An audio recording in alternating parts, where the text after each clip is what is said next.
Here is your WESN News on the Hour. I'm Naomi Macnish. Thanks for joining us. Here are the headlines. QRC honors alumni at Hall of Honor ceremony. Residents call for tourism and community upgrades in Tunapuna. Main suspect in Candace Honor's murder held at lawyer's office. And internationally, jet crash at Bangladesh school leaves 19 dead, over 160 injured. Now for the details. Queen's Royal College has honored a new group of distinguished alumni at its Hall of Honor induction ceremony held at the school's Grand Assembly Hall. The event, hosted by the QRC Old Boys Association, recognized excellence in fields such as medicine, sports, law, education, and national service. President Christine Kangaloo, Chief Justice Ivor Archie, and Education Minister Dr. Michael Dowlath were among the dignitaries in attendance. 11 living inductees, including Olympian Richard Thompson and musician Dr. Leon Smooth Edwards, received medals. Several past students were also honored posthumously. QRC Principal David Simon praised the honorees as Renaissance men, embodying the college's tradition of academic, creative, and civic excellence. Justice Ralston Nelson, speaking on behalf of the inductees, described the honor as a powerful symbol of QRC's lasting impact. The ceremony ended with a musical performance and a reception in the school's courtyard. At a pre-budget consultation hosted by the UNC in Tunapuna, residents shared ideas to boost local tourism and improve living standards. Held at Hillview College, the session was led by local MP and Homeland Security Minister Roger Alexander. Suggestions included upgrades to the Kora River area and Maracas Waterfall to create jobs and attract visitors.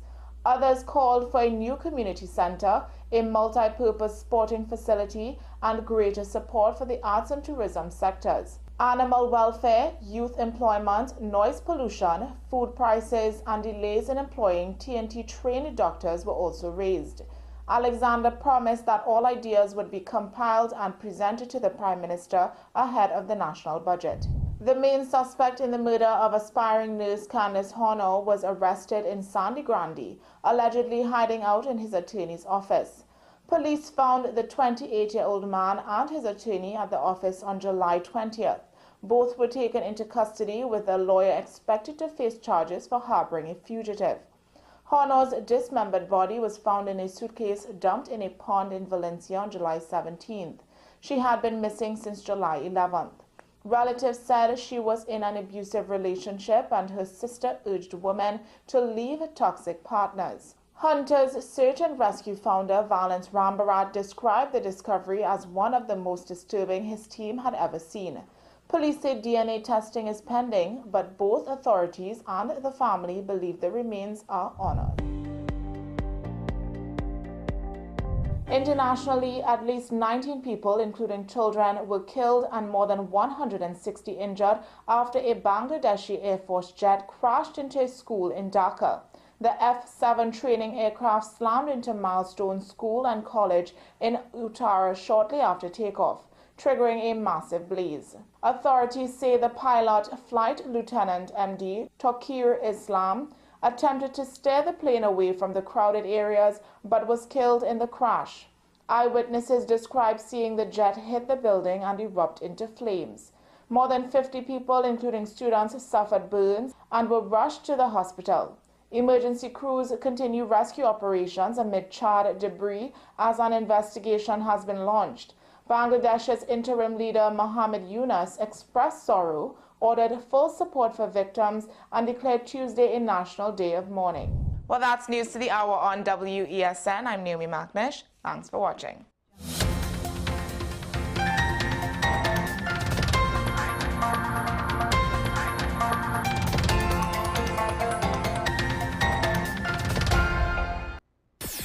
WESN.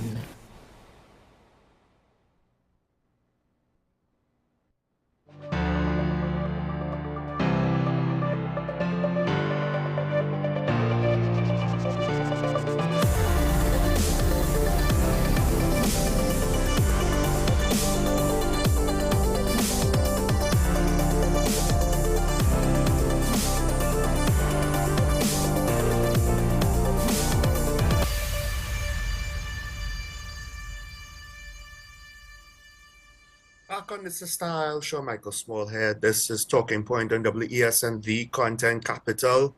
And the sagas continue. It's very interesting how politics has actually ramped up in a way. You would think that after the election, there would be some time for the new government to settle in, for the new opposition to figure out its way forward because it would have lost the election, right? So they need to rest and reflect and rethink things, but it seems as though no one is looking to take a break. There's certain things about the government, I've spoken about them before, there's certain things about the opposition, but now there's a couple of new angles to our politics. But before I get into that, there was something interesting that happened. Now, I made note of it, but I didn't want to speak about it because I didn't necessarily know what the rest of the public would make of it. So I didn't want to bring up something unnecessarily, and that is the patch that the Commissioner of Police wore at the press conference announcing the SOE last Friday. The patch is technically from a comic book character called the Punisher. That character is, let's just say, if he existed in real life, it would be highly controversial and he probably would be arrested. Now, it's a patch that military and law enforcement personnel like to use. What's interesting is you're not entirely sure if they're aware of the origin of the patch. That is to say, the background of the character and what it represents originally. But at this point, arguably, as a military patch, one could say it probably has a meaning of its own amongst the various professionals that use it. And the strict connection to the comic book character, who would be a vigilante, is not necessarily something that is indicated. Because when law enforcement, some people say, I read this online, just seeing what opinions are out there over it. Some people say it's controversial for police officers to wear it, given the fact that the character is someone who works outside of the system. But I think at this point, and it's been utilized by law enforcement and military for so long, at this point, I don't think you could make any correlation with how the police officers who wear it, that they want to be like that, someone who would potentially break the laws and utilize their own sense of justice and a heavy dose of violence. But the flip side is this, because the commissioner said something that I do think is valid, but at the same time, maybe it does speak to the fact that he is underestimating what symbolism means. Because it's one thing for, let's just say, when Minister Alexander was a police officer, not a senior superintendent, but of a lower rank, maybe leading a tactical team. And he and his boys wore that patch. Now, that in and of itself would be highly controversial, but the point is they would be on the front line, usually units dealing with confrontations like that. They would have little cultural things, not always polite, but to help foster camaraderie, things that they just like the look, things that might be intimidating, but hey, sometimes if you could intimidate a suspect to drop his gun and surrender, is not a good thing. But this is the commissioner. Now, we said he's concerned about the focus that the public has on the patch. And what's interesting is, this is Tuesday. He wore it on Friday. And I guess it maybe took some time for people to realize, hey, what's that he's wearing? Why is he wearing a skull? Why is he wearing a stylized skull? Right? And he said, in professional law enforcement military circles, the exchange of patches and pins is a long-standing tradition, one rooted in mutual respect, recognition of distinguished service, and the forging of strategic alliances during joint operations. The patch in question was presented to the commissioner during his involvement in a confidential multi-agency international operation. Its presence is not merely ceremonial, but emblematic of collaboration and solidarity among global law enforcement bodies. Now, it's not a formal patch, I believe, right? This is just an informal thing. To some extent, you have to be in uniform to get it. And even then, you might not fully understand it unless you're one of those frontline guys. My thing is this. Usually, when you exchange patches, you don't wear the patch that you got in the exchange. You're not always authorized to wear those patches because, well, if they're formal patches, they're someone else's patches. There are different jurisdictions patches. There are different militaries patches, right? Now, in this case, it's not an official patch. It's not an official unit patch. It's not the official patch of the 101st Air Assault Division or whatever, SWAT team, Metropolitan Police Service or whatever, as far as I'm aware. So this could have been an informal thing done for people participating in that confidential multi-agency international operation. Part of the question is, and this is again, the commissioner said it was presented to the commissioner during his involvement. This is reported as a quote that the commissioner said. So he's saying to the commissioner. The implication is it was not to him directly. So then it's a ceremonial patch. It's not an official patch, so it's technically not an official part of the police uniform. Arguably, it may or may not be against regulations for him to wear such a patch during formal duties, right? Or at least things like official presentations. Maybe out in the field it's different, right? Because people do that, particularly at the higher end of things, both in terms of elite as well as rank. But if this patch, which was seemingly a patch given out to people who participated specifically in an operation, was given to one of his predecessors who participated in said operation and he wasn't the one that did, if that is the case, then I question the appropriateness of him wearing the patch in any context at all. I get it to some extent. It potentially is giving a signal to foreign services. And again, maybe he did. Maybe the report is incorrect and it was his participation.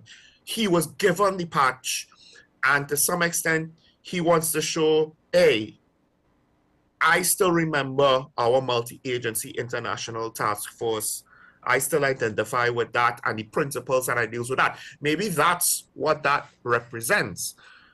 But I think to some extent, it's fine if you are an operator who is not public facing, because you're wearing a symbol meant to give a message, send a signal to your fellow professionals.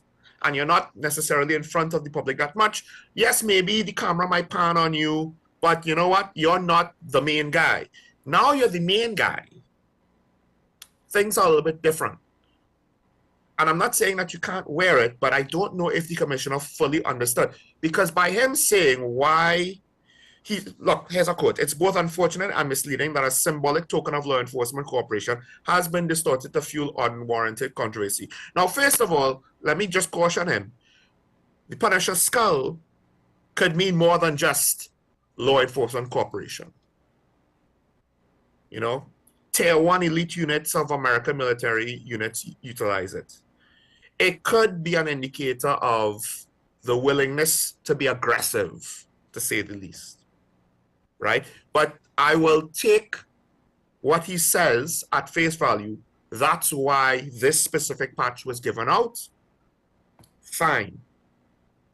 The thing is, as Commissioner of Police, I think this is one of those times where you might not understand, but you would have benefited instead of basically publicly declaring you don't understand. Why is a controversial issue controversial? No. And yes, okay. How can I say it's controversial? Well, it's controversial because the public is questioning it in a certain way and not understanding it.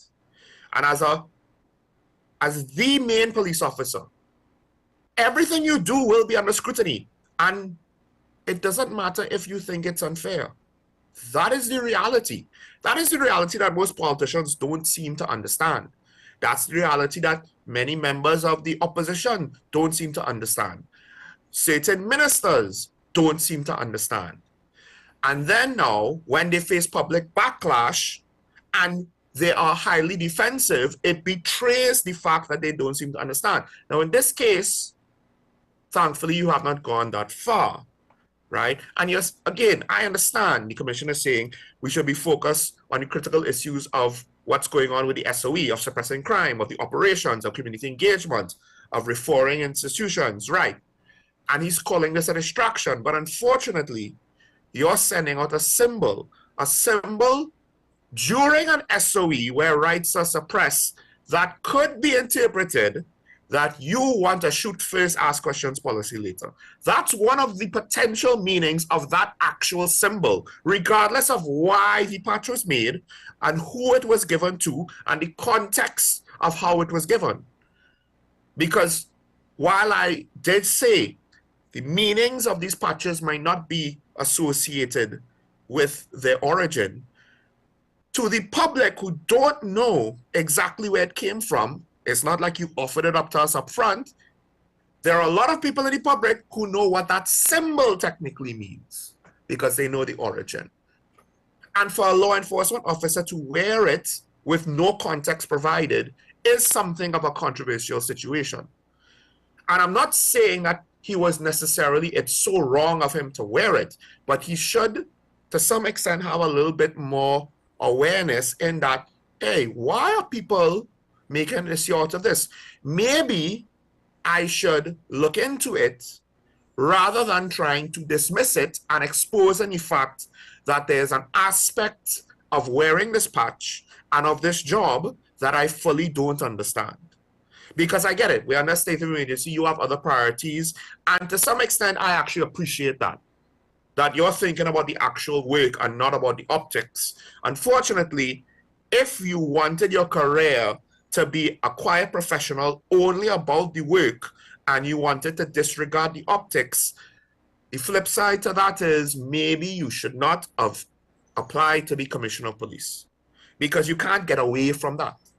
You can't. That's why you had a press conference in the first place, because you knew you had to speak to the public. And everything you wore in that press conference, especially in that press conference. And I won't doubt, to some extent, you probably did know at least a little bit of what it meant. Maybe not to the full degree of the comic book character, which is fiction and highly charged. Let me put it that way. It's not like it's rooted in any real, well, now there may be real instances that could also be controversial, to be fair, right? Not necessarily, maybe in law enforcement, maybe not. But to some extent, it's a charged symbol. There's a lot of complexity behind it. And maybe you did know some of it and wore it for that reason. Maybe you wanted to send a message to the criminals that you better take this seriously, because I'm taking this seriously. That's fine. But unfortunately, what a lot of people in the public don't understand, and listen, it happens to me too, whenever you send out any kind of messaging publicly, mass media, general public messaging, whatever your intention was, there will always be a subsection that will interpret it in a way you did not anticipate and you potentially do not want. But unfortunately, it is not up to you. So this was interesting. I found it very curious that he wore it. I personally don't have an issue that he wore it. My issue is the fact that he seems to not be fully aware of the fact everything you say, everything you do, the uniform you wear, the patches you wear in uniform, the type of uniform, if you wear a uniform, your hair, if you wear a hat, if you wear sunglasses, if you have a tattoo, whatever, that and all. A lot of foreign celebrities understand this. A lot of performing artists and actors and so on, they understand this. And yes, again, like I said, it might be unfair, but it is the reality. You are the commissioner of police, A lot of people have a lot of hope in you. And if they see anything that they find questionable about you, about your persona, about your visuals, about your actions, they're going to point it out.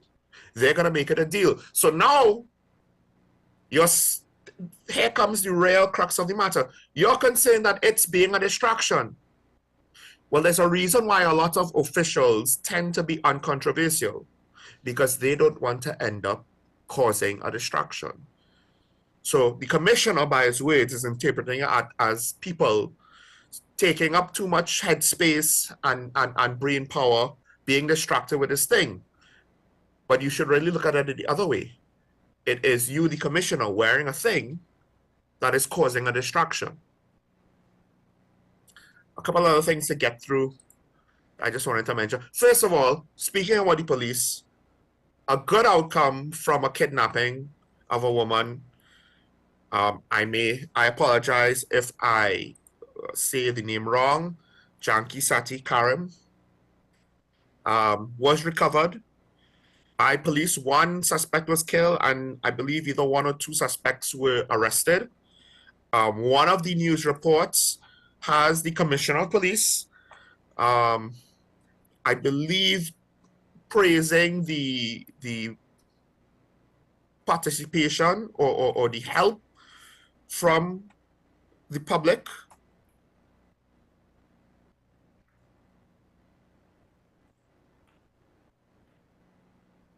Overwhelming information from the public led to the successful rescue of the hostage. And usually when things like this happen and you have even dissimilar situations occur, like crimes occur with different outcomes, people want to compare and say why this happened and that didn't happen in the first one, but this happened in the second one. I'll just say, to some extent, we should all be grateful that the criminals did not kill the victim, as is the case sometimes. Sometimes there is no living kidnapping victim, even if a ransom demand goes out.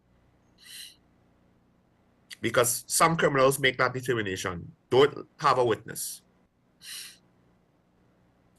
And the police were thus afforded the time, but more importantly, the public engagement allowed them. I mean, it did take, what, 7 to 8 days? 9 days? I mean, 8 days to recover the kidnapping victim. But according to the Commissioner of Police, it's overwhelming information from the public, and this just goes to show what public cooperation means to help solve crimes in a timely manner. Yes, we would love to have video recordings and forensics and all of that, and we're working towards it. But we can't complain that we don't have it and then yet still expect somehow, now for now, the police are going to pull it out of a black hole in order to treat with the crimes happening now. We know we don't have a full setup. And even if we do have the full technical capability, we may not have the capacity, that is the amount of personnel needed, and so on and so on. There are deficiencies. There have been complaints for months, for years, about the deficiencies. And we can't then complain about the thing, but somehow, we complain that it's not working, but we expect it to work perfectly because we don't want to get involved. Luckily, people apparently, according to the commissioner, were willing to get involved in this case. Were willing to say what they saw or provide whatever assistance they could have to help the police, and the police were able to recover her alive. And the commissioner pointed out something very important. He pointed out again, it would have been better for the suspects to surrender. Right? Because he's warning people. Usually, you do that. It happens, yes. But it usually happens in situations where police officers who maybe are not tactical officers with a little 38 revolver or a 9mm pistol, yeah, those police officers sometimes lose the fight. But when an actual response unit of the police, a tactical unit, is going to execute a warrant, going to rescue a kidnapping victim, those are some of probably the best trained officers we have. People want to pick fights with officers like that, armed with rifles, trained. Usually doesn't end well. And even the average officer on the street in certain situations, it usually doesn't end well. And I don't necessarily have, I get it, people don't like police killings, but there are at least some portion of the audience, they want the police to take off the kids' gloves. And it's not about the police shooting first and asking questions later. It's about, hey, you want to engage in violence? We have no issue engaging in violence back, but we will do it better than you. That's basically what the commissioner is warning criminals. And with a state environment agency, they have a lot more leeway with regards to investigating things. So you pop off, you shoot some bullets, escaping into the ether is not quite as easy. And I think the criminal gangs know that based on what happened the last SOE.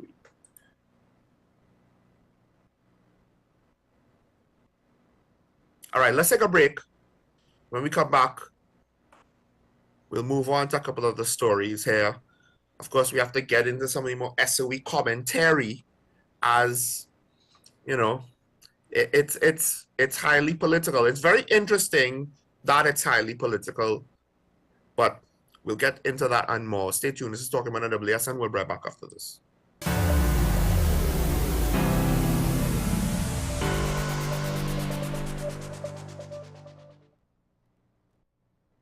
Do you need treatment for obesity or any related abdominal procedures? The community hospital now offers minimally invasive laparoscopic surgery done by an American-trained, board-certified surgeon with over 20 years' experience. Give us a call at 235-5479 for more information. The Community Hospital of Seventh-day Adventist, where good private health care is affordable. If these walls could talk, they'd cry uncle. They didn't plan to become offices or yoga studios. But they've stood by us, even when we got a little stir-crazy. For that, they deserve some thanks. They deserve Benjamin Moore. Struggling with heart health or frequent migraines? Discover the simple steps to reclaim your energy and vitality. We're diving into a topic that affects about 422 million people around the world: diabetes. Tune into Wellness Unlocked, the series that delivers expert advice, practical tips, and inspiring stories to help you take control of your health and well-being. Your health matters. Don't miss Wellness Unlocked. Watch now on WESN and take the first step toward better health.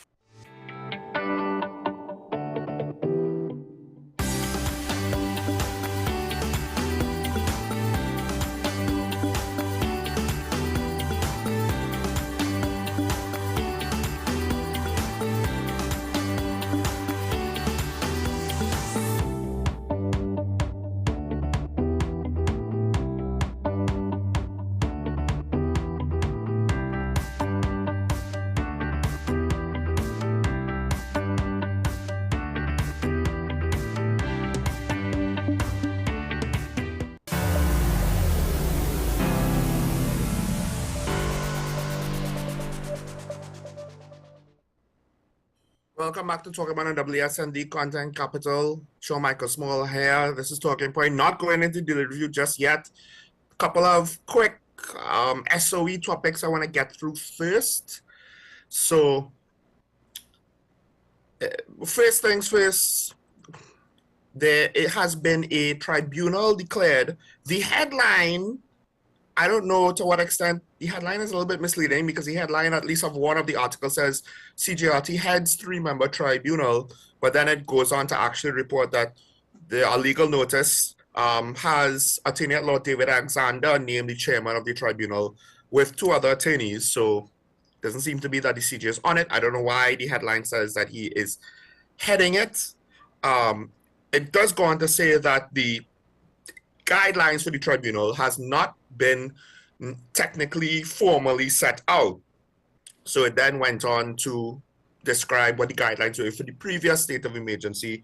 Generally speaking, this is just one of those checks and balances things. I would caution people, regardless of whatever the guidelines are for the tribunal, this is a state of emergency. Police have heightened powers. Our freedoms are technically suppressed or removed or suspended at this time, whatever the technical way to describe it. And I'm not saying I like and agree with our individuals' freedoms being suspended. But even before, I would caution people and say, look, whenever you're in a situation where you're interacting with police, comply, right? You could do things, yes, ask for their name and their badge number and so on, right? But do not look to be confrontational and defensive aggressively in the moment. If you think you're being mistreated, still comply, deal with it after the fact. And I think with a state of emergency, it's a similar situation. The detainees, at least on the previous SOE, had a right of review within 24 hours of being taken into custody. But look, if that doesn't happen, if you think it's taking too long or what have you, being aggressive and combative is not the answer. This is just one of those things where whether you like it or not, whether the process is fair or not, you have to let it play out. And if it's an unfair process, the more unfair it is, potentially, the more the lawsuit could be, right? And I am not advocating that we just spend money on private citizens to get rid of their complaints, but what I am saying is there is at least a redress that I am also not going to decry, because there needs to be consequences if agents of the state misuse their authority, you misappropriate their authority, etc., etc. So this is an expected situation. Hopefully, like the previous SOE, interestingly enough, we will get a situation where we don't necessarily have that much complaints. And in fact, the former Prime Minister, he wants to compare and contrast the previous SOE to this SOE. Now, the current AG, he was responding to comments by AG John Jeremy that the previous SOE was done basically without a purpose, right? It was prompted by nothing. The full quote is, I hate to say this, but it was prompted by nothing. Now, I do wonder about that choice of phrase. Was it prompted by nothing? He goes on to say, it's quoted that he said further, it was based on the actions of a prime minister who was not asleep at the wheel, but elsewhere and having fun while the rest of his cabinet might have been feasting. Now, there's a couple of things that I don't like about this narrative. First of all, I actually think you could compare and contrast the two SOEs, and it's not going to say one was better than the other. I think rather it's similar-ish situations. It's just that this one has a more specific reason, whereas the previous one was more concerned about the general state of crime.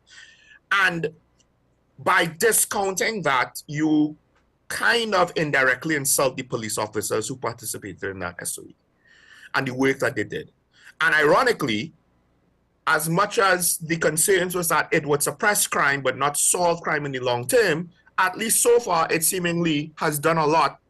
Yes, Carnival might have contributed. Yes, the election might have contributed. But seemingly, it contributed to a much lower murder rate for the year thus far. We have seen the type of violence escalate, not necessarily the murder numbers return back to what it was last year and whenever we break 600. So I don't like that the current AG said it was prompted by nothing. Now, technically speaking, strictly speaking, and I think this is a situation where he may be, now I do think John Jeremy is very careful when he speaks, but maybe he could have brought across a point better or made a better point, right? I don't know exactly what he's thinking. I only know what he actually said. I can't speak to his intentions, only the actual actions or statement. I don't like saying that it was prompted by nothing, right? Because I could see where he's coming from. They lost control of crime, the previous administration. So to try to compensate for that, they call a state of emergency. I get it. I still wouldn't put it across that way. Right? But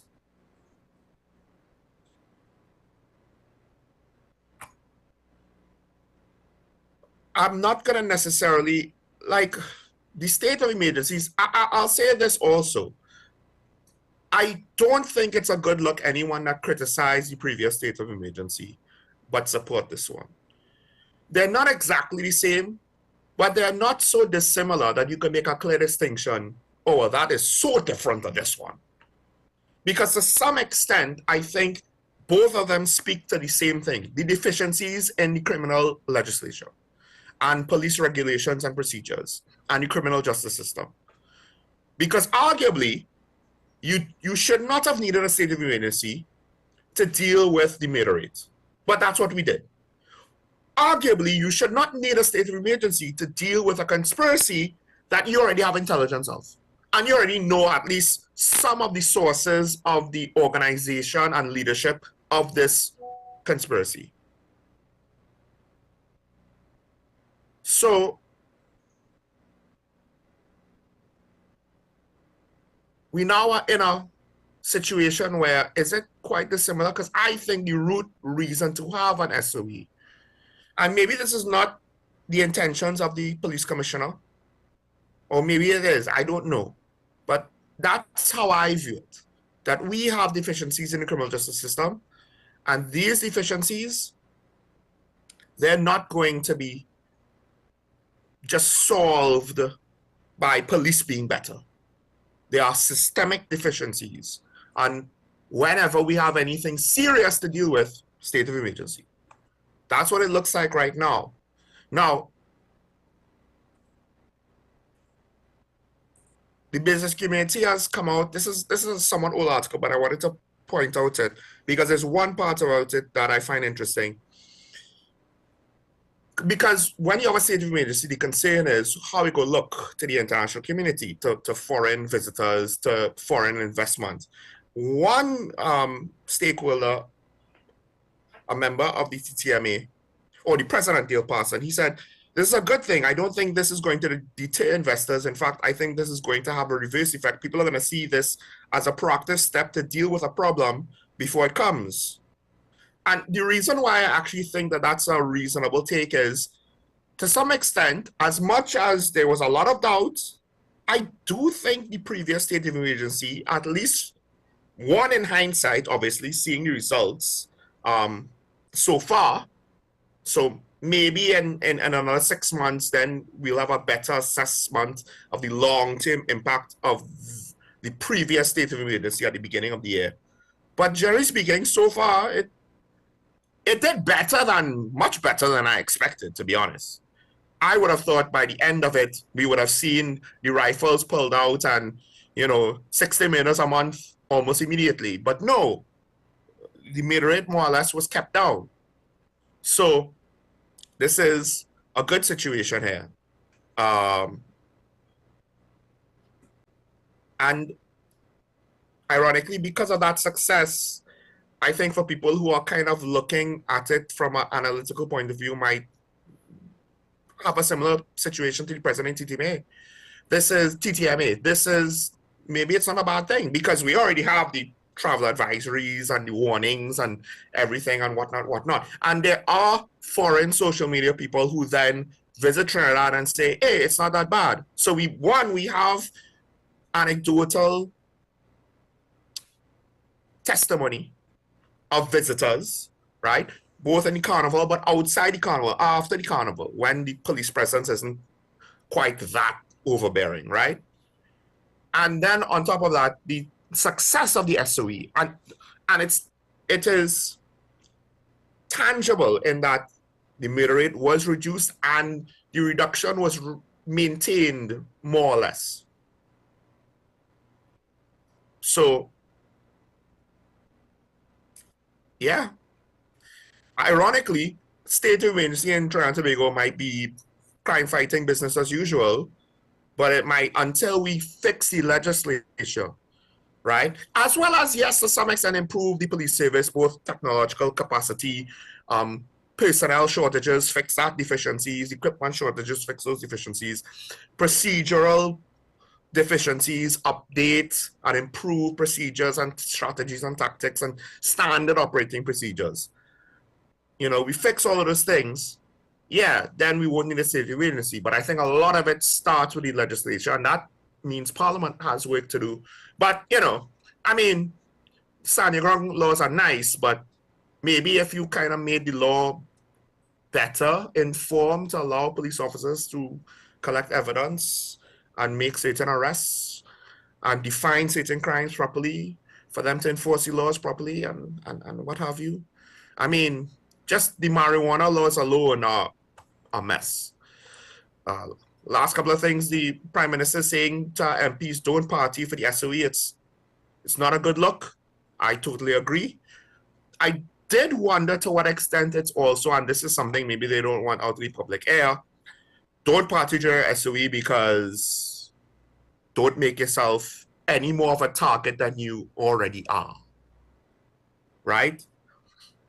It's one of those things where all of a sudden, did the Prime Minister's declaration that we're getting rid of security escorts, bodyguards for certain people that apparently maybe did not need it, right? All of these, the unnecessary ones, but who defines which security escorts, which special branch bodyguard units are unnecessary, right? Did that trigger the, oh, well, they're vulnerable now, maybe we should plot against them? Some reports say politicians were not targeted, but, and I appreciate it again, the Prime Minister is looking at the optics, and while, yes, looking at optics is usually like, well, if that's what you're concerned about or not actually doing the work, you know, your priorities are wrong. But no, sometimes the optics are necessary when you are trying to govern responsibly. Because you can't say state of emergency and we have this issue, but then even the MPs and ministers are jamming still. Yes, technically, they have not sent a curfew so people could still party, and they want the economic night activity to continue.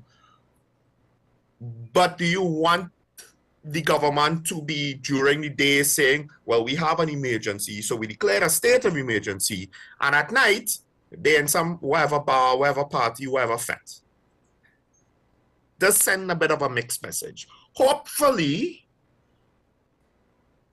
her people listen to her, unlike the opposition. All right.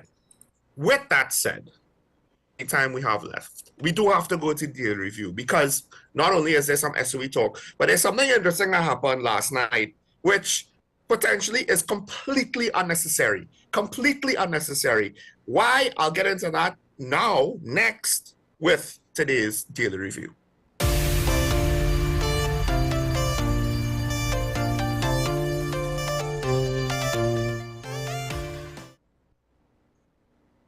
So, while we have a state of emergency, and while maybe some people might have started to forget about, hey, what's going on with CPEP, what's going on with URP, what's going on with WASA, and while there was racially charged comments, where Dr. Rowley did weigh in on that, but we'll get into that at, tomorrow. I don't have time to get into that today. Dr. Rowley, former Prime Minister of Trinidad and Tobago, he had an interesting interaction in Antigua. Now, apparently he was en route to Montserrat. He was taking back up his duties or his work as a volcanologist, and he was going to the 30th anniversary. I don't want to get it wrong, but he was taking back up his work as a volcanologist. 30th anniversary of the island's Volcano Observatory scientific opening at Montserrat, right? But while in Antigua, he was detained, basically.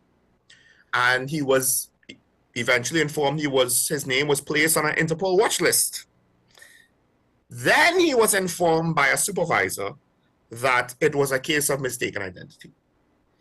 Then former Prime Minister Dr. Rowley eventually publicly complained, my name was placed on an international watch list, what's going on? Now, the Prime Minister, the Commissioner, the government, they apparently looked into the matter, and there's no record of this ever happening. So I think the key in this is that a supervisor for, I guess, immigration in Antigua, or whoever their border control says, they said it was a case of mistaken identity. I think Dr. Rowley then further inquired, well, who was my identity mistaken with? The same birthday as what? What happened? The commissioner said, the commissioner's report is saying, checks with Interpol have revealed no alerts, flags, or warrants linked to Dr. Rowley in their system. So it is at this point a he said, she said to some extent. The Prime Minister is saying that Dr. Rowley owes the country an apology, which potentially is the case.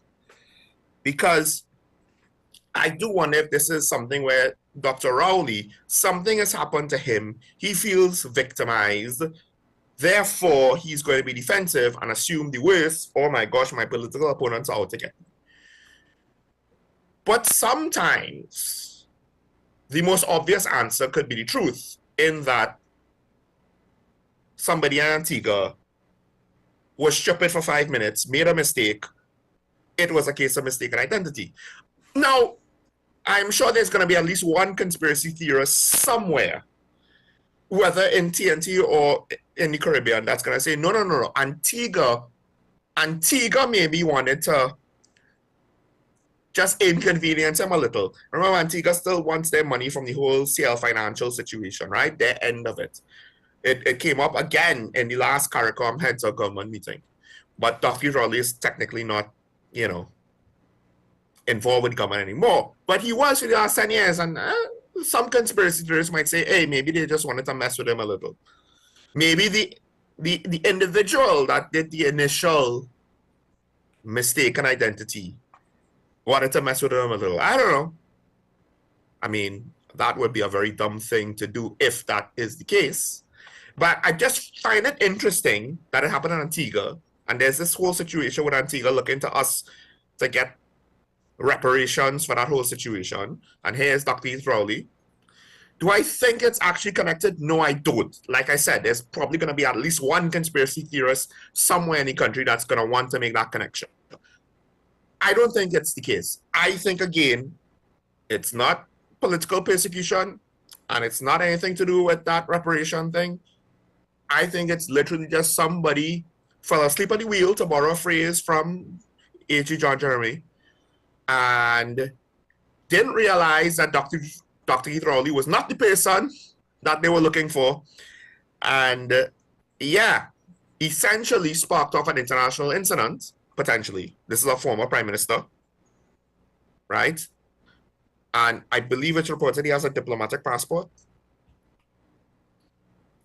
But the thing is, then what exacerbated was Dr. Keith Rowley basically kind of going a step further, wanting to blame the current administration. Well, not necessarily immediately, but essentially blame the current administration. And I think this is one of those things where I don't think he's doing it because he's trying to play political games. I think he's doing it because he probably emotionally is reacting in a genuine manner, but unfortunately in a mistaken manner. So that's why I say I think this was completely unnecessary. This should not even be a thing. But ironically, this potentially will be an even bigger distraction in the commissioner's patch. Because, like I said, we have a state of emergency, and we had an ongoing narrative and questions over what was going on with CPEP and URP and the executive board of WASA, right? Amongst other things. Let's not forget, I'm still not necessarily content with the lack of refunds from property tax. I can see that it's not going to happen, so I'm not harping on it because I don't think I could affect it.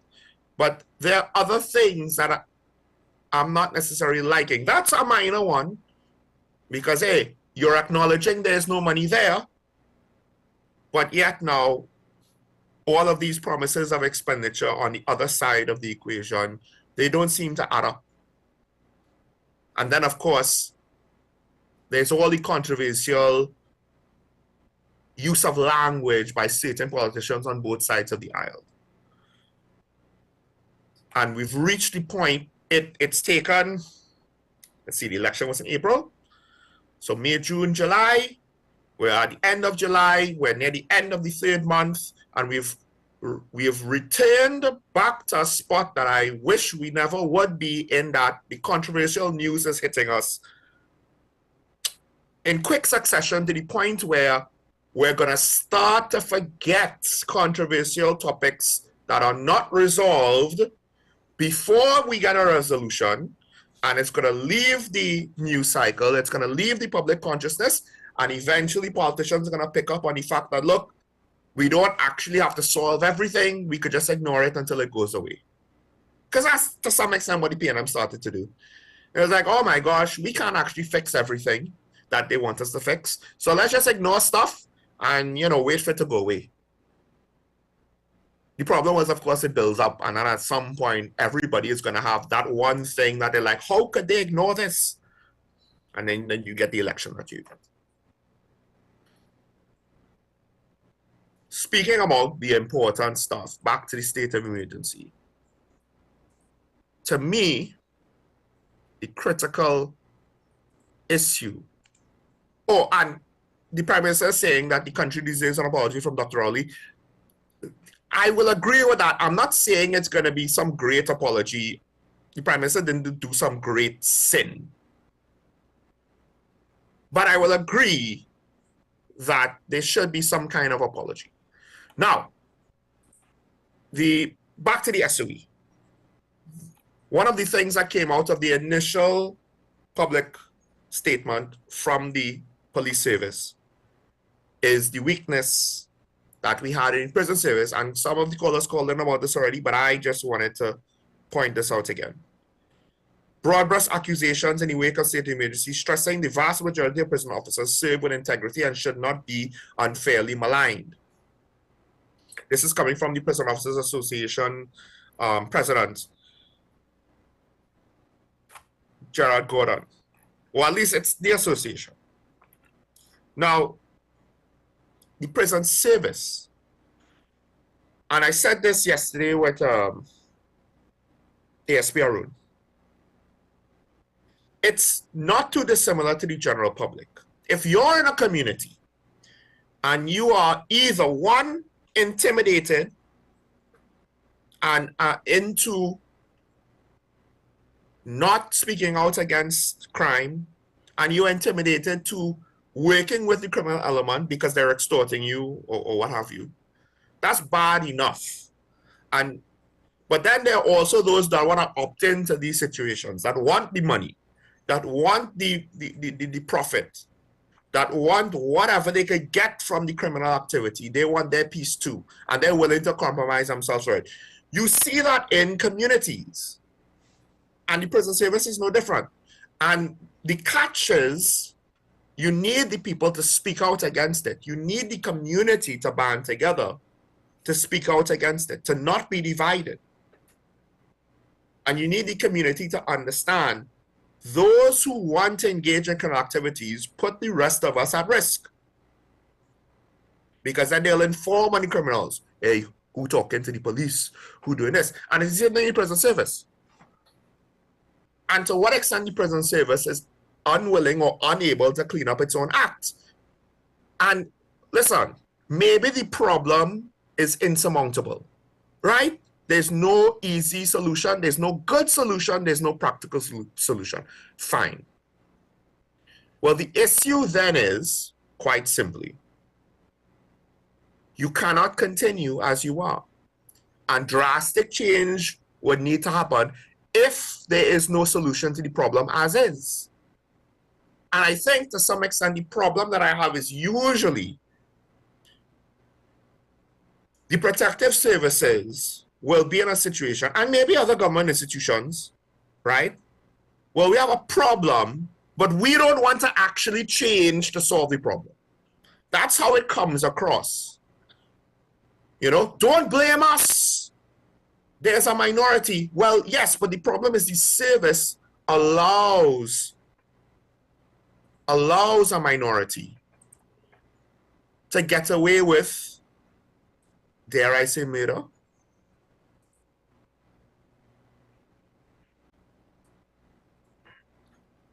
So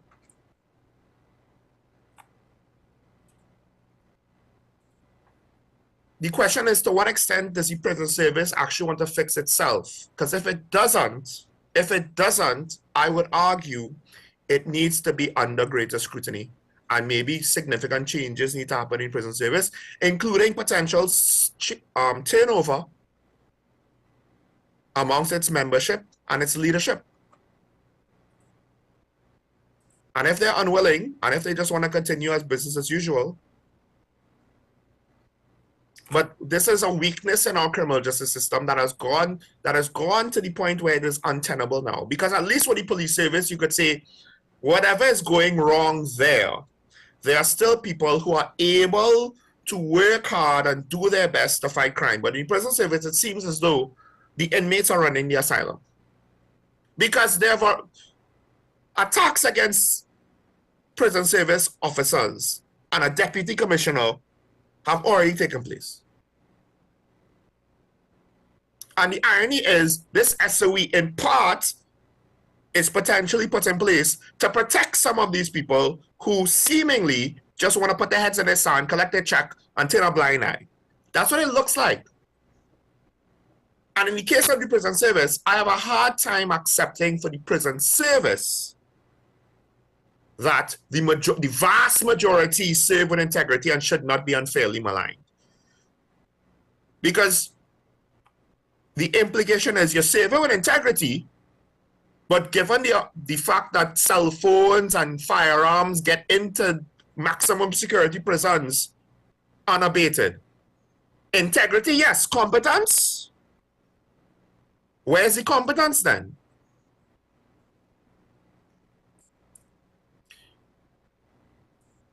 So, of course, then there's another part with regards to the whole situation with the SOE and the prisoners.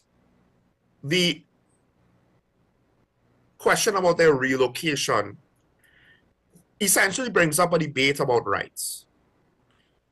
And the High Court Judge, Frank C. Prasad, basically said, security, SOE, there are provisions, it is reasonable, do not expect to have the same level of rights. So there's already been one lawsuit with regards to retaining prisoners from the barracks, wherever they are detained in the barracks. It has not been detailed out to retain to the maximum security prison.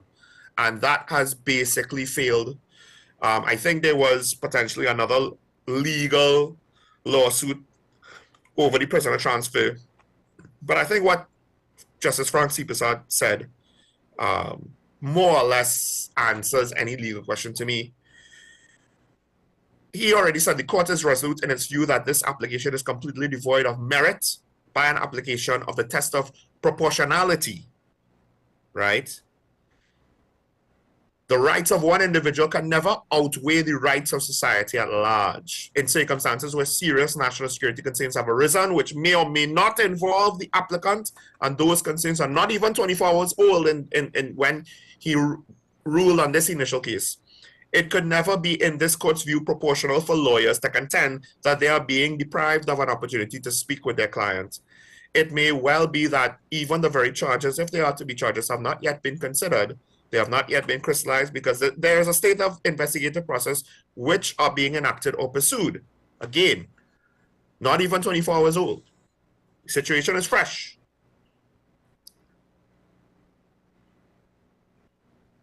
And he went on to say, there is, quite frankly, nothing that prevents an attorney-client conference from taking place on a secure virtual platform.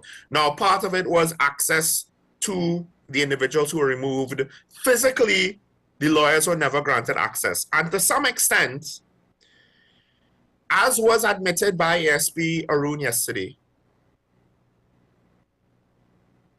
that is a means of communication to the outside world, whether intentional or unintentional, whether the lawyers know or don't know, are witting or unwitting accomplices. Now, it's come out that essentially they are being allowed virtual access to the prisoners at the barracks now. So the whole concept of we don't have access to our client, blah, blah, blah, blah, blah, that's a moot point at this stage. And the thing is, I think one of the things these lawyers are doing, and I don't know, defense attorneys do have to not allow precedents to take away rights from their clients to exist. The catch in this situation is we're under state of emergency, so, you know, legally, rights for everybody, to some extent, certain rights at least, are suspended. So how reasonable is it for them to take stances that you would normally take? And even then, those stances will be controversial because we're not talking about people who are locked up for, you know, leaving a kitten stuck in a tree or stealing a chocolate bar. We're talking about people who are locked up for serious things. So I get what the lawyers are trying to do, but unless you think your client is in clear and immediate danger of extrajudicial proceedings that even with the state of emergency would still be legal, this rushing to stay in contact, the commissioner pointed out, what difference does it make? Jail is jail. What's so special about the maximum security prison that they need to be there?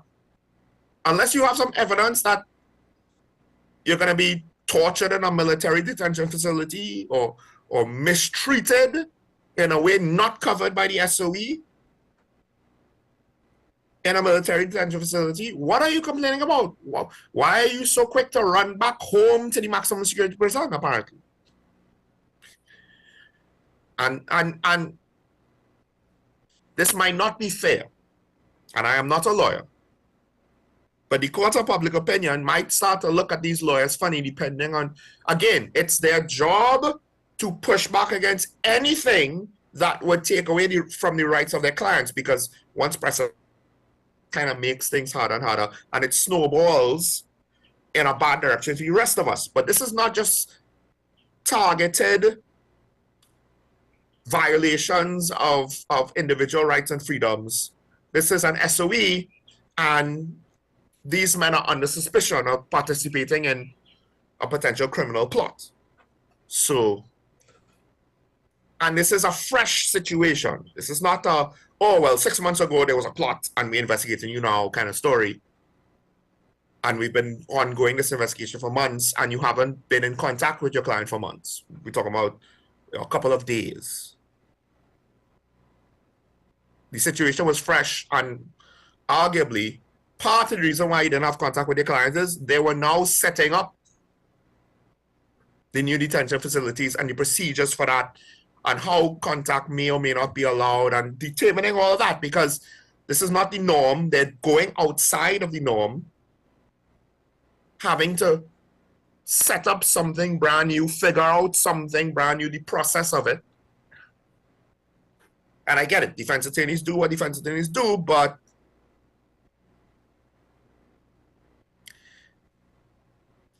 they have more ground to stand on the, we need to have contact with our clients. But given the fact that your clients are under suspicion, and as I could be wrong, but as far as I'm aware, have already been known to be in the possession of contraband while in prison, cell phones, and I'm not sure if the firearm was in the possession of one of the people. It might be. I believe it is. Just don't quote me on that. That firearm that was found in the maximum security prison however long ago, a few months ago or so. Yeah, you, in that context, I don't know if you could dictate where your client is detained. I don't know if you have a right to even complain about your client being removed from the maximum security prison, when the state of emergency is basically saying there's been a breach in the security of our prison service, and thus outside communication is easily had for alleged shot callers in the prison. So we're removing them from that situation. That seems reasonable. So I don't know what leg the lawyers have to stand on with regards to that.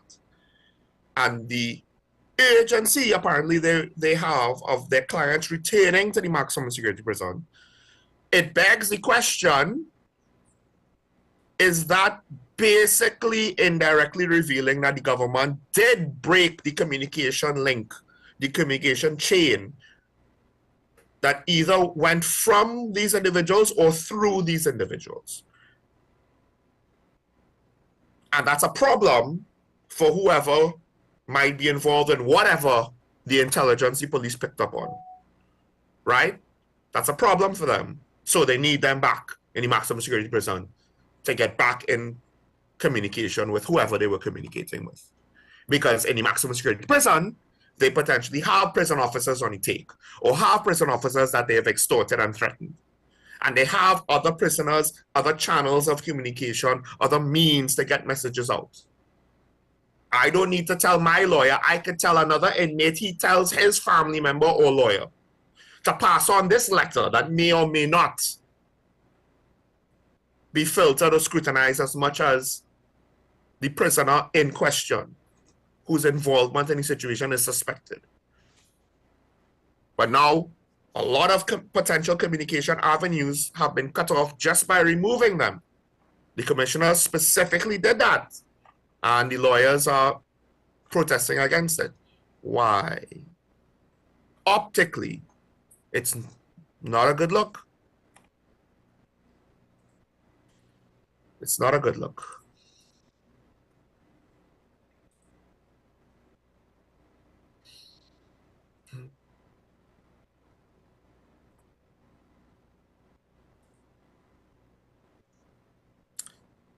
Don't have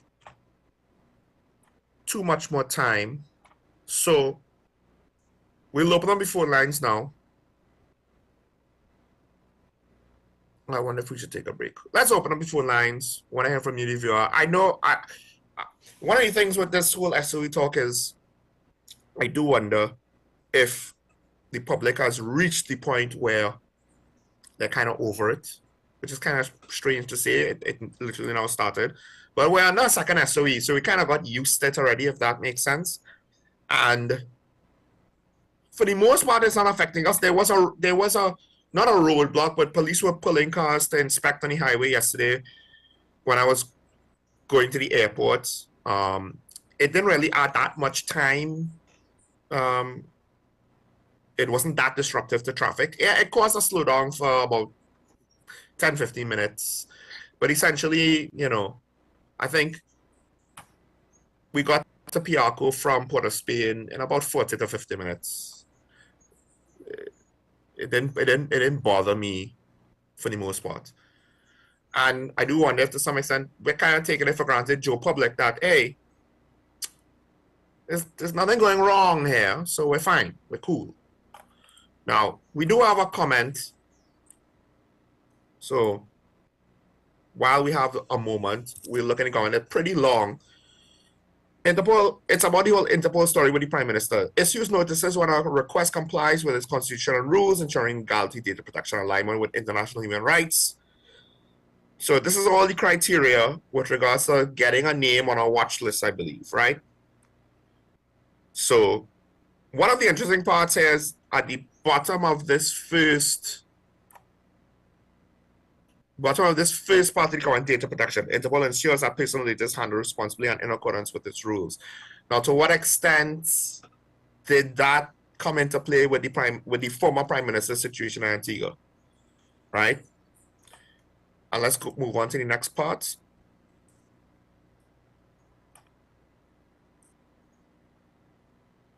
So all of these things are speaking to the process, but the point is, so far it seems as though the Prime Minister was, the former Prime Minister was detained over a case of mistaken identity. Now, do you want to say that the Commissioner of Police is outright lying? That they found nothing to say Dr. Rowley was on an Interpol watch list?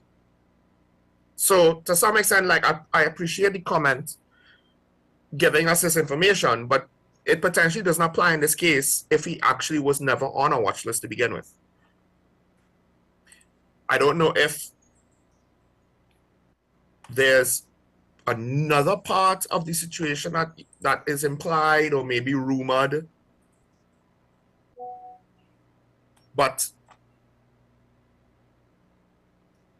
that's the thing. Interpol seemingly is not even a part of this situation. But I guess it does beg the question exactly what happened here. And yes, there is always a chance that maybe Interpol is involved somehow. We just don't know exactly how. There's always a chance. And maybe they said, hey, tell them mistaken identity or something. We don't know. It's just one of those things where because of the reputation of how the previous administration was, people will believe that there's something, some truth about Dr. Keith Rowley being suspected of something and having the attention of Interpol because of it. But at least so far, based on the reports, there's nothing to indicate that is the case. We have Maloney on the line, then Arima. Maloney first. Good morning, caller. You on here? Caller, good morning.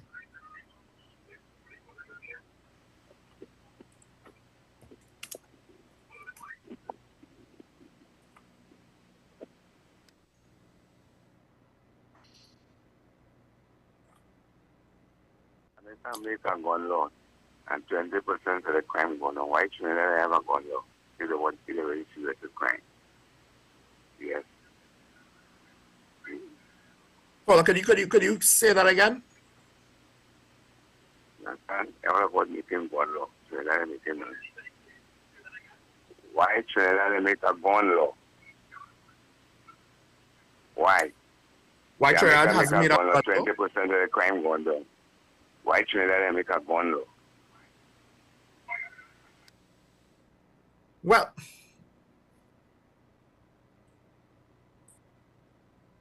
Well, I think what new gun laws do you want? I guess is if I'm hearing you correctly, is what I would have to ask.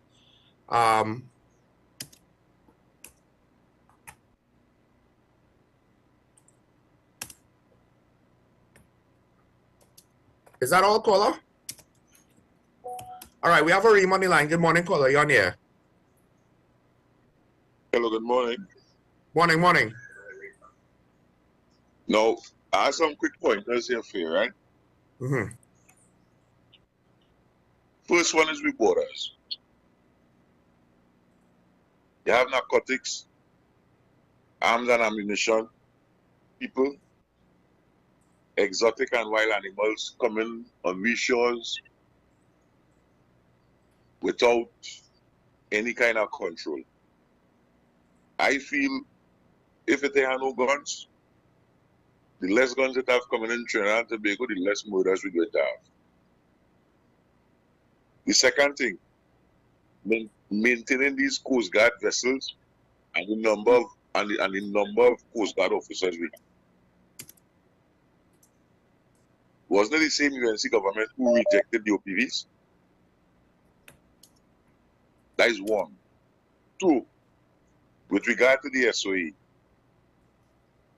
for me, the SOE is just to give the TPS unfettered access without warrant. And some of the antics that we see now could have been done without a SOE. But what we had to realize is that when certain people's lives are threatened or perceived to be threatened, then there's an effort to fight crime. So when John Public is being killed, willy-nilly, like when you had the 5 in Aripo, or the 5 in Calcutta, yeah, it had no SOE with that. When the young lady in Guayagua made 6 reports and the police never come, but when the gentleman stabbed her up, then they come to ask questions. That is not no SOE. With regards to the prisoners, now 2 things with the prisoners, right? Former Attorney General Al-Rawi tell you there's over $20,000 a month to maintain a prisoner in the jail. I find it's time you bring all the defense force and they bring these same prisoners and they put them on the road. Or the government has some mega farm or some factory or something and they do something productive. Because when you have all these imps in one location and they're just sitting down there daily with nothing productive to do, it's only destruction is going to come out. Secondly, with regard to the prisoners, and this is ironic, right? The Prison Officers Association has complained about the shortcomings of the system. But yet still, every time the search is illicit contraband, which is phones, narcotics, and guns. How that getting in the jail? A plane landing in there and sharing it out to prisoners? It's the same prison officers who are members of the association. So they're to get that fixed if they have to deal with this situation. And the last thing I want to say, that Interpol watch list, I believe long time Dr. Rowley on that watch list. Because if you look at his antics, for example, the merit list, yeah, an action like that, you as a prime minister, come on. And then when you look at the amount of negative press we get to know, the foreign travel advisors, is the leadership that they're examining. So if the country is running in a negative, in a bad light, it's obvious that the leadership is in a bad light. So they must watch at you. I don't understand that. I don't understand that one at all. Have a good day, Sean, and go on. Yeah. Thank you, program as usual. Thank you. I will say this. That last point, I technically have to disagree with. Bad governance is not Interpol's part of Interpol's jurisdiction to police that. That's not a law enforcement thing. The meritless situation, that is an interesting point. Because I do think that the law potentially was broken there. But it's not the kind of law that Interpol involves itself in. That's a very internal government procedural thing, not a violent crime, transnational crime situation. So those are things that I don't think Interpol will, yeah, they might note it in a way, but that's not, I don't think that's really under their purview. Remember, Interpol it's not even really an actual police service. It's just a cooperative agency that is based essentially on international agreements, not on the authority of a state. International law, Interpol, is not like the actual laws and police force of a country. The authority and the powers are very different. The mission is very different. So I don't think they will be looking at that. I have other things to say, but we are standing on the line. Good morning, caller. We'll take the call. Good morning, caller. You on here? Good morning, Sean. Good morning. I listened to caller from Arima. Said a lot of stuff that I have issues with myself. Now, that issue with the prisons, I listened to the police commissioner when he spoke about this SOE, and he said that on almost on a weekly basis, Miss Martin and her team has been seizing cell phones in the prison. Almost on a weekly basis. This is not something that started yesterday, or last year, or 3 years ago. It has always been an issue with security breaches in the prison service. And up to now, we can't deal with this. Up to now, no national security minister and the team and the police service could deal with this. This is ridiculous now. This is ridiculous. And the spotlight needs to be placed on the prison service. A big spotlight needs to be placed on the prison service, because a lot of the issues, a lot of stuff you're hearing that, and you hear from even one our media ambassadors there.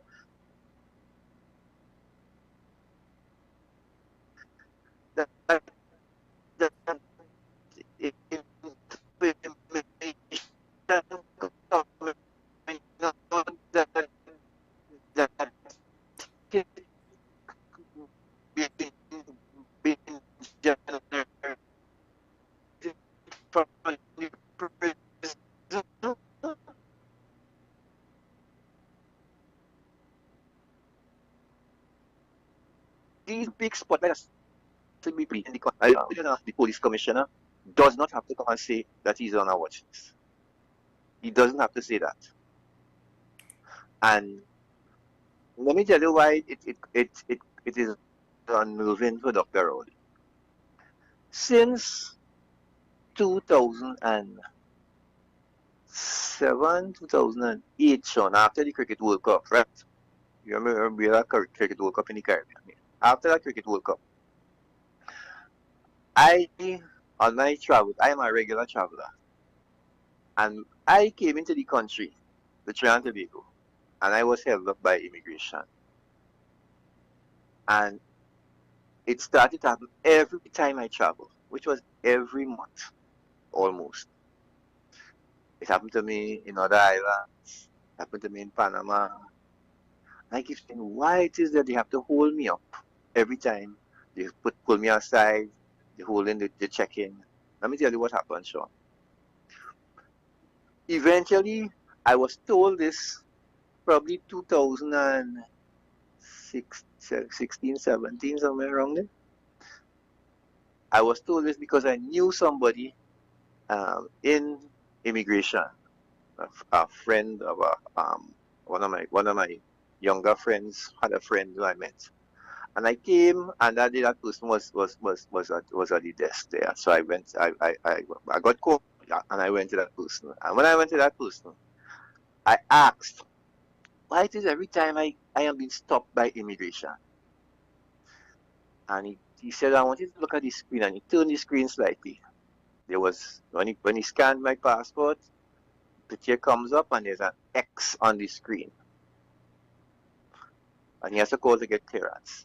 There was somebody, or there is somebody, with my exact name and date of birth. Not a, but they have my exact name and my date of birth. And that person is on the Interpol watch list. And I was told until they find that person, now the issue is they have a photo of the person shown. So the photo of the person comes up in the corner of the screen. So they can see that who they're looking for is not the person who has the passport, which is me, my photo. And I was told until they find that, until that person is apprehended, this will continue to happen. And it has continued since up to today, 2025, from just after 2007. So while I understand Dr. Rowley's concern, I think it is much ado about nothing, and you got to live with this. Just like why I live with it. Have a good day, Sean. Thank you, caller. Yeah, that's essentially what it is. Well, not that it's exactly the same situation, but it's probably something similar. It's probably something similar, right? And the mistake Dr. Rowley made was to blame the current administration off the jump. And because of that, I think, yes, to some degree, I'll agree with the Prime Minister. A small apology, not a big apology. It's not like a huge mistake. It's not like some big thing. We need to crucify the man. How you would say that? No. He was frustrated. I get it. It is a very human reaction. That's what it comes across like to me. It was a mistake. It was a human mistake. A little small apology just so that we could move on from it and not continue to harp on it. Unless there is actual, pertinent, specific information that would suggest otherwise. Not accusations and suspicion. And circumstantial, well, yes, but we correlating things that maybe might not actually mean anything, but how we go look kind of accusations. No. We do have Move on the line. Good morning, caller. You on here? Good morning, Sean. Morning. I just want to remind you, I don't know, this may or may not be part of the situation, but I just want to remind you, some years ago, information came from the US that somebody in government, some government official in Trinidad and Tobago was involved in human trafficking or sex trafficking. I don't know if you remember that. That came out just some, right, okay. I just throwing that out there. I don't know, you know what I mean? But I'm just throwing that out there, right? Because I read that in the papers, it was on the news, And you know, as usual in Trinidad and Tobago, that is the end of that. In the same way, I would have been telling friends and colleagues of mine years now that one of the biggest threats to prison officers are prison officers. We need to deal with that. And my final point is, I have a problem. Every time I see Ms. Suzette Martin being so actively involved in different things, when she was supposed to be investigated, and it seems to me as if we are being insulted with all talk and you know, distraction, and that'll be the end of that. I have a problem with that. Have a good day, sure. Thank you, caller. I don't know enough to comment about the appropriateness of Susan Martin continuing to work or not, right? My only complaint is the fact that it seems as though she's being treated differently compared to how Ayla was treated, right? Because she was a part of something that it will be very difficult to say nothing went wrong.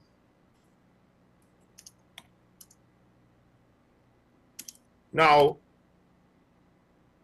we do have another caller, but I'll just say this. The senior public officials, I don't know if it was defined exactly who, in terms of what political party, what side of the aisle, was it government, opposition? Was it the then current government and the then current opposition? Was it partnership government and PNM opposition back then?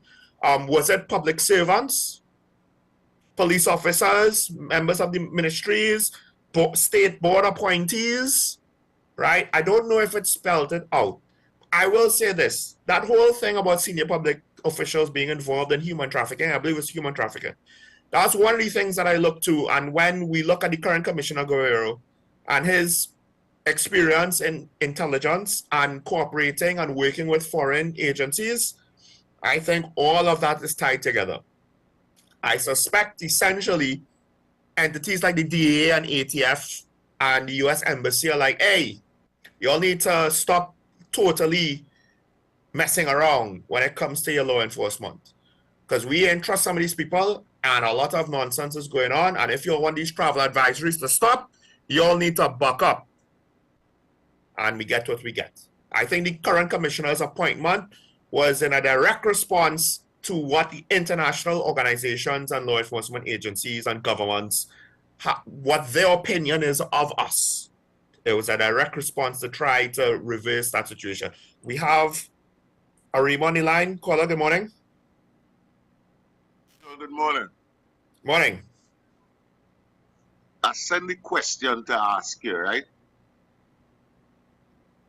How could DCP Suzette Martin and company utilize an Impact's plane to leave Trinidad and Tobago to go Barbados to take up Mr. Thomas? Yeah. Under whose authority? Does she have the authority to do that? Nope. Did the commissioner of police, who is her senior, did that person give her that command? I think not. So it is obvious that the outer world is watching at us and the antics and behavior of all years. If we can't see that, well, then something wrong, brother. Yeah. I don't believe it's no genuine mistake, you know. I don't believe so at all, because really and truly, and that is why the Prime Minister, that is why I believe he bowed out and PNM sadly lost the election. Because that is tyrannical. You can't send the police into another country. Then the DPP acknowledge that. Yeah. Think about it. Think about it. Their Attorney General basically said, we have no defense on this matter, if my memory is correct. Thank you, caller. How do you defend that? Yeah. Have a good day. Yeah, that's basically what I was getting at. Like, with regards to the current investigation on her over the matter and how appropriate it is, I don't know. All I know is that Ayla was arrested and they couldn't charge her with nothing. They couldn't even tell us what the crime was. Meanwhile, We know what happened with Brent Thomas. We know the government of Barbados basically is saying mea culpa. We know that even the government has considered at least one aspect of the case they did not appeal. We know that there seemingly is no proper paperwork on sending those police because they haven't given us anything official to show transparency and proper procedure, right? And then if you want to go a step further, I would speculate Ayla was not involved in part because of her arrest. In part because if she was involved, she would have knowledge, and if she had knowledge, she would have beans she could spill, which she didn't. Maybe she's afraid to spill it. This is one of those weird things where I think we kind of know, but we still underestimate how brutal and dangerous our politics are. I say that, and then, you know, yeah, blatantly. It's kind of, for those who understand, the juxtaposition is weird. But that said, look at the treatment Ayla got. Look at the treatment Suzette Martin is getting. It is not the same, right? There's another explanation for it, you know. The explanation, one of the explanations for the difference of treatment could be that her superiors bloody well knew that she was incapable of being commissioner of police. And that Suzette Martin, with all of her faults perceived or real, was actually doing work. Some of it might not been good work, but she was doing work and they couldn't necessarily just remove her. But Ayla, maybe they thought, oh, well, it's not that much of a loss. We should suspend her. That would look better. Almost like if they're indirectly conceding that her appointment was a total waste of time. Her appointment and then her contract extension, doubling down. And all of that is why the PNM lost the election, and probably why Dr. Thoreau was like, I really don't need to be here anymore because this ship be sinking. But again, to some extent, the way how they are acting, and maybe they knew they were going to lose, and that's why they're so defiantly arrogant in defeat, because it wasn't a shock to them. I don't know. It's very, very weird. It's very, the only person that seemingly understood what happened in the election is Kamala Persad-Bissessar. And a few people on the outside of the core leadership, people vying for political leader in the PNM, like, I think they know, but they can't really say anything because they don't have the ability to say anything. So they're just kind of just stuck to the sidelines, right? I don't even know if the UNC fully understood what Kamala was doing, but hey, she did a thing. She got elected by a landslide, right? Because of crap like this. So should Suzette Martin continue working? I have no idea. That situation, I mean, look, there's politics at play because, yes, she needed authorization just to leave the country, much less to get access to the plane. There's politics potentially is just woven throughout this situation, and it brings everybody involved under suspicion. That includes Minister Hines, Commissioner, whoever the commissioner was at the time. I can't remember if it was Ayla, right? It might have been Ayla, it might have been Don Jacobs, I can't remember at the time. Of course, Suzette Martin herself, right? But then also the Police Service Commission. All of the police services commissions that between then and now.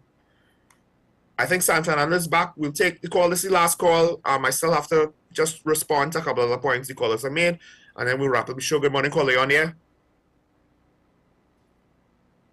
Caller, good morning. Caller?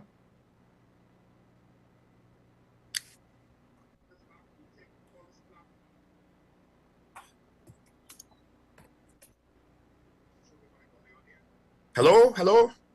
I'm not sure if you at home are hearing anything. Calling back again. Caller, okay. Yes, go ahead. I can hear you now. You hear me, Sean? Yeah, I can hear you now. Hello? Hello? Caller, if you can hear me, just go ahead with your contribution quick. Yes, Sean. Let me say this, Sean. Miss Martin has to be protected because Miss Martin holds the key to spilling the beans for the whole pot being overturned and chaos in this Brent Thomas issue. So Miss Martin has to be protected by those who really called the shots for this thing to happen. Have a good day. Thank you, caller. The trick with that is the shot callers potentially are not in government anymore. So who is doing the protecting is the key question. Is it the Service Commission? Is it the Commissioner? You know, who and why? Because if the PNM was still in power, then, you know, the speculation would be obvious. Not necessarily the truth, but the speculation would be obvious, right? But they're not. So who is protecting her? Because the current administration should not have, or at least on the surface, any motivation to do that. This is a serious international incident, right?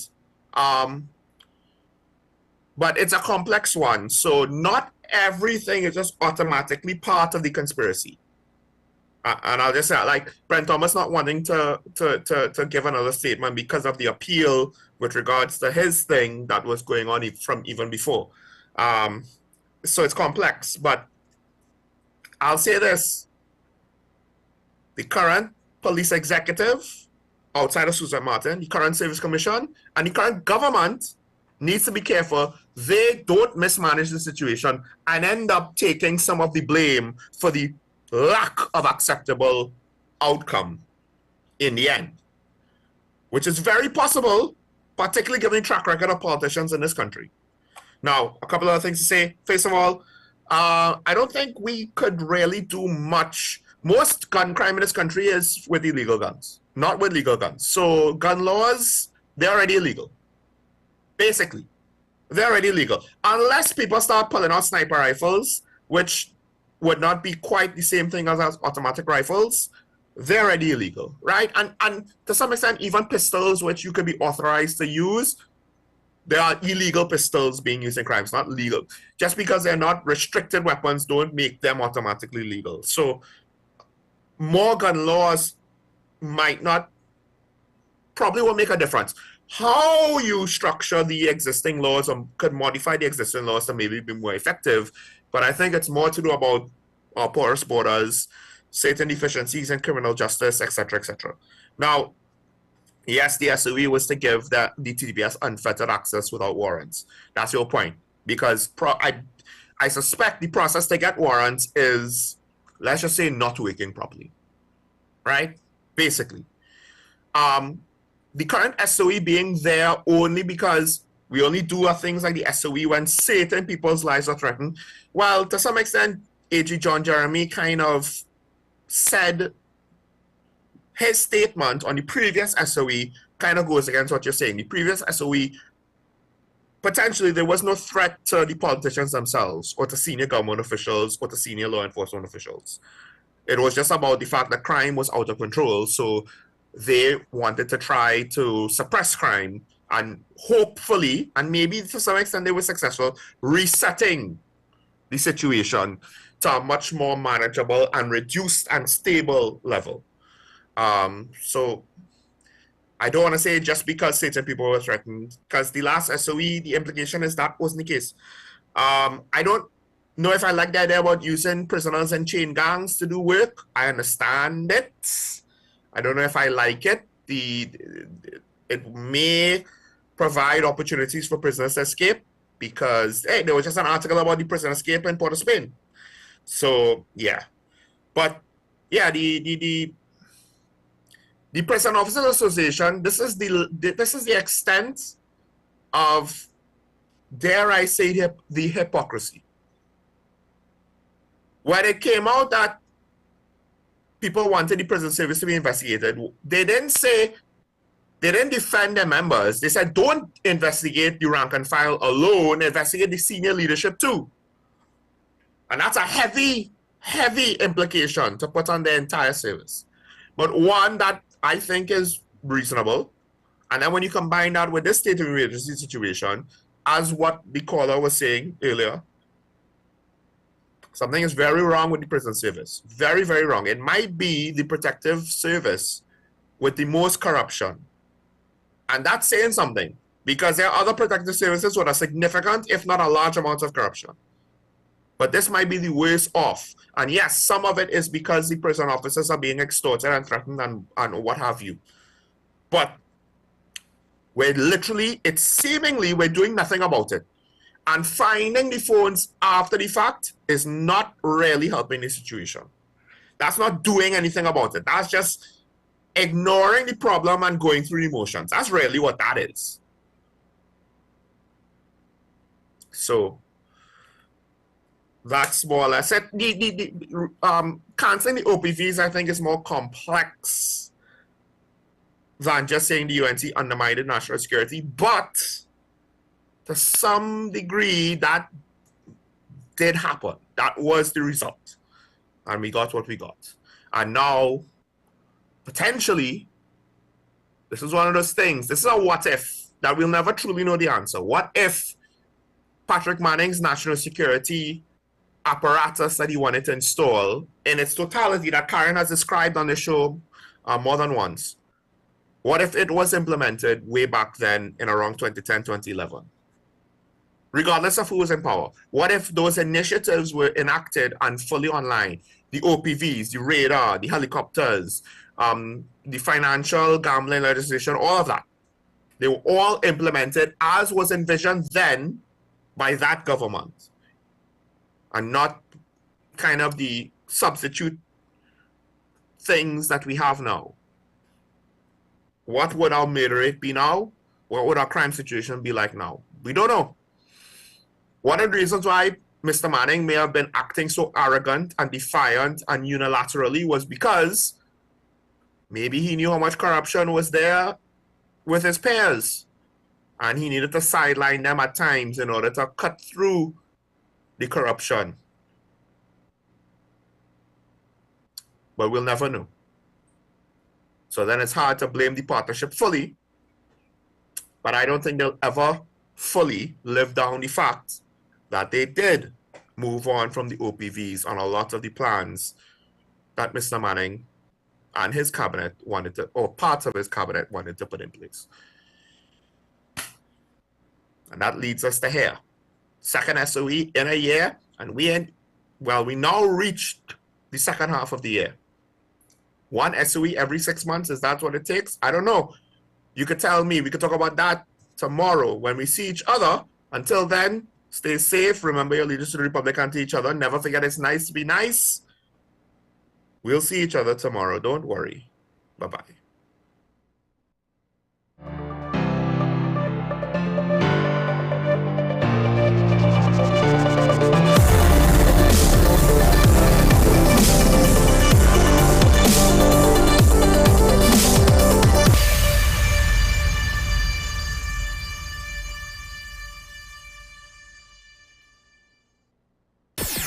WESN.